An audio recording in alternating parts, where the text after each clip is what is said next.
भोजपुरी के लिए खेसारी लाल यादव बना फरिश्ता। अभी का डेट में जो है तमाम भोजपुरी फिल्म ऐसे ऐसे आ रहे हैं और स्टार का कि जो आपका देखने के बाद दिल कहता है कि हे भगवान क्यों ऐसा फिल्म बना दिया। जी हाँ, भोजपुरी का बहुत सारे स्टार लोग हैं, खुद को पावर स्टार कहते हैं, कोई चॉकलेट स्टार कहते हैं, लेकिन जिस लेवल का भाई काम अभी कर रहे खेसारी लाल यादव, वो अभागा बेटा है, अच्छे माई बाप के रहते हुए भी अनाथ की जिंदगी जिया था।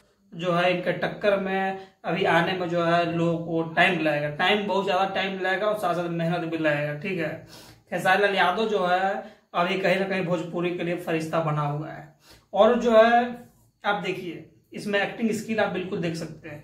इस फिल्म का नाम है फरिश्ता। अभी इसका आया कहाँ क्या आया, ट्रेलर आया है वेब म्यूजिक भोजपुरी पे। ठीक है, ये जो इस लेवल का ही फिल्म भोजपुरी को डिमांड था, ये इस लेवल का ही फिल्म जो है भोजपुरी को चाहिए, हमेशा इस लेवल का फिल्म बनेगा तभी जो है भोजपुरी आगे की ओर जाएगा। और अभी